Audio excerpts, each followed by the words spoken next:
My name is Nick Brand. I'm the Director of Corporate Programs at the Chicago Council on Global Affairs, and thank you all for joining us this evening. I'd like to take this opportunity to welcome George Friedman to the Chicago Council. I believe it's his first time here, so thank you so much for being with us. No place is really pacific for very long. I mean, neither the United States, we have constant wars, okay? Europe will, I suspect, not return to the 31 years, but it will return to humanity. They will have their wars, they will have their peace, they will live their lives. It will not be 100 million dead, but the idea of the European exceptionalism, I think, is the one suffering the first death. There will be conflict. There was conflict in Yugoslavia, and there's certainly conflict now in Ukraine.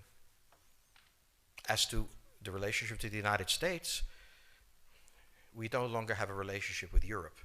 We have a relationship with Romania, we have a relationship with France. There is no Europe to have a relationship with. Yes, the gentleman in the fourth row over here. Excuse me. By the way, I'm a subscriber. Thank you. Is Islamic extremism really the major threat to the United States, and will it die on its own, or will it keep growing? It is a problem to the United States. It is not an existential threat. It has to be dealt with, but it has to be dealt with proportionately. We have other foreign policy interests. So, the primordial interest of the United States, over which for a century we have fought wars, the First, Second Cold War, has been the relationship between Germany and Russia, because united they are the only force that could threaten us, and to make sure that that doesn't happen.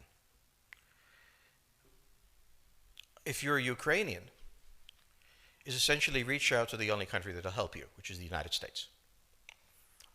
Last week, 10 days ago, General Hodges, Commander U.S. Army Europe, visited Ukraine. He announced that U.S. trainers would now officially be coming, not just unofficially coming. He actually pinned medals on Ukrainian fighters, which by protocol of the military is not the way. Foreigners don't get to pin on, medals, but he did, showing that this was his army.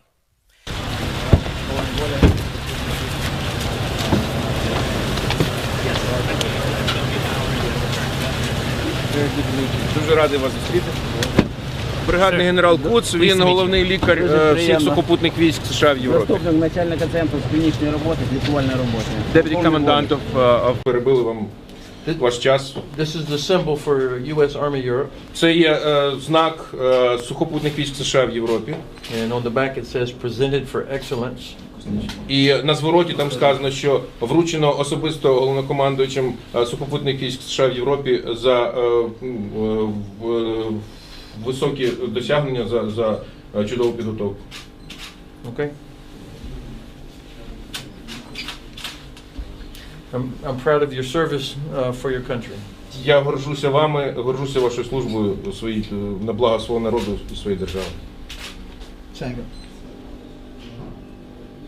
He then left and in the Baltics announced that the United States would be pre-positioning armor, artillery, and other equipment in the Baltics, Poland, Romania, and Bulgaria, which is a very interesting point. So the United States, and now yesterday the United States announced that it would be sending weapons. Tonight, of course, they denied it, but they are. The weapons will go. In all of this, the United States has acted outside the context of NATO. Because NATO has to have a 100% vote. Any one country can veto anything. And the Turks will veto it just for giggles. The point is that the United States is prepared to create a cordon sanitaire around Russia. Russia knows it. Russia believes that the United States intends to break the Russian Federation. I think that, as Peter Lorre put it, we don't want to kill you, we just want to hurt you a little bit. Either way, we are back in the old game. And if you go ask a Pole or a Hungarian or a Romanian, they live in a totally different universe from a German. And they live in a totally different universe from a Spaniard. So there is no commonality in Europe. But if I were a Ukrainian, I would do exactly what they're doing. Try to draw the Americans in. The United States has a fundamental interest. It controls all the oceans of the world. No power has ever done that. Because of that, we get to invade people and they don't get to invade us. It's a very nice thing. Maintaining control of the sea and control of space is the foundation of our power. The best way to defeat an enemy fleet is to not let it be built. The way the British managed to make certain that no European power could build a fleet was to make sure the Europeans were at each other's throats. The policy that I would recommend is the one that Ronald Reagan adopted toward Iran and Iraq. He funded both sides so they would fight each other and not fight us. This was cynical. It was certainly not moral. It worked. And this is the point. The United States cannot occupy Eurasia. The moment the first boot sets the ground, the demographic differential is we are totally outnumbered. We can defeat an army. We cannot occupy Iraq.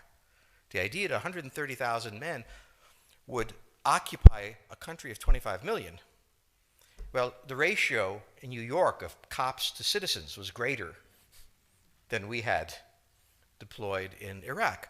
So we don't have the ability to go across, but we do have the ability to, first, support various contending powers so they concentrate in themselves with political support, some economic support, military support, advisors, and in extremis, do what we did in Japan, in Vietnam, in Iraq, and in Afghanistan, spoiling attacks. The spoiling attack is not intended to defeat the enemy. It's intended to throw him off balance. What we did in each of these wars, in Afghanistan, for example, is we threw Al-Qaeda off balance. The problem we have, since we're young and stupid, is that having thrown them off balance, instead of saying, okay, job well done, let's go home, we said, well, that was easy. Why don't we build a democracy here? This was the moment of dementia that came in. The answer, therefore, is the United States cannot constantly be intervening throughout Eurasia. It must be selectively intervening and very rarely. That is the extreme moment. We cannot, as the first step, send American troops. And when we send American troops, we have to clearly understand what the mission is, limit it to that, and not develop all sorts of psychotic fantasies. So hopefully we've learned that this time. It takes a while for kids to learn lessons. But I think you're absolutely right. We cannot, as an empire, do that. Britain didn't occupy India. It took various Indian states and turned them against each other and provided some British officers for an Indian army. The Romans did not send vast armies out there. It placed kings like, various kings it created under the emperor, and those kings were responsible for maintaining the peace. Pontius Pilate was an example. So empires that are directly governed by the empire, like the Nazi Empire, fail. No one has that much power. You have to have a level of cleverness. However, our problem is not yet that. It is actually admitting that we have an empire. So we haven't even gotten to that point where we don't think we can kind of go home and it'll be over and done. And so we're not even ready for chapter 3 of the book. The question on the table for the Russians is, will they retain a buffer zone that's at least neutral? Or will the West penetrate so far in the Ukraine that they're 70 miles away from Stalingrad and 300 miles away from Moscow? For Russia, the status of Ukraine is an existential threat. And the Russians cannot let go. For the United States, in the event that Russia holds onto the Ukraine, where will it stop? Therefore, it's not an accident that General Hodges, who's been appointed to be blamed for all of this, is talking about prepositioning troops in Romania, Bulgaria, Poland, and the Baltics. This is the intermarium, from the Black Sea to the Baltic that Pilsudski dreamt of. This is the solution for the United States.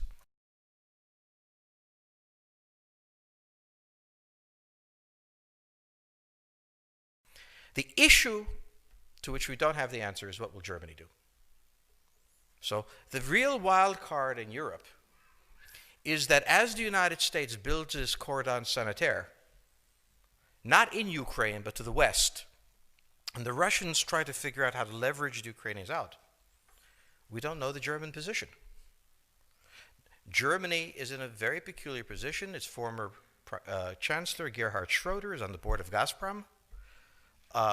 They have a very complex relationship to the Russians. The Germans themselves don't know what to do. They must export. The Russians can't take up the export. On the other hand, if they lose the free trade zone, they need to build something different.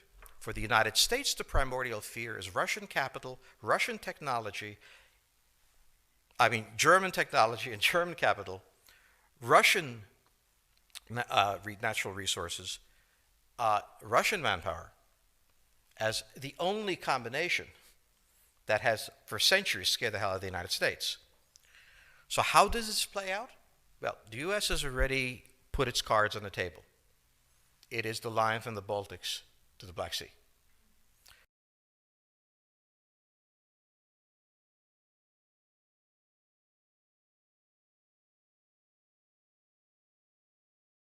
For the Russians, their cards have always been on the table. They must have at least a neutral Ukraine, not a pro-Western Ukraine. Belarus is another question. Now, whoever can tell me what the Germans are going to do is going to tell me about the next 20 years of history. But unfortunately, the Germans haven't made up their mind. And this is the problem of Germany always. Enormously economically powerful, geopolitically very fragile, and never quite knowing how to reconcile the two. Ever since 1871, this has been the German question, the question of Europe. Think about the German question, because now it's coming up again. That's the next question that we have to address. And we don't know how to address it. We don't know what they're going to do. And unfortunately, that's all we have time for this evening.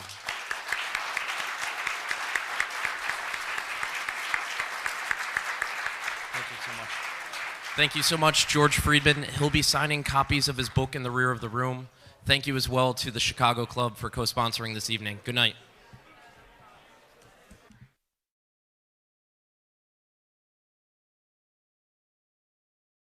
And I also understand that one of the complications is the Europeans, who are very dependent on the Russians for energy supply and business relationships. But they also need to recognize that if Putin is not stopped now, we could find ourselves in a real conflict with Russia down the road. Well, actually, let me jump in right there. Germany, arguably the strongest power in Europe, at least economically. Right. There's been criticism that Angela Merkel and others haven't been aggressive enough. What do you think of that? Do you think Germany's been as aggressive as they should be? I'm quite an admirer of Chancellor Merkel, and I heard her statement when she was with President Obama in Washington. I thought it was a very good statement. But now we need to have tougher sanctions, and I'm afraid at some point this is going to probably have to involve oil and gas. The Russian economy is vulnerable. 80% of Russian exports are in oil, gas, and minerals. People say, well, the Europeans will run out of energy. Well, the Russians will run out of cash before the Europeans run out of energy. And I understand that it's uncomfortable to have an effect on business ties in this way. But this is one of the few instruments that we have. Over the long run, you simply want to change the structure of energy dependence. You want to depend more on the North American energy platform, the tremendous bounty of oil and gas that we're finding in North America. You want to have pipelines that don't go through Ukraine and Russia. For years, we've tried to get the Europeans to be interested in different pipeline routes. It's time to do that. And so some of this is simply acting, and acting as quickly as possible.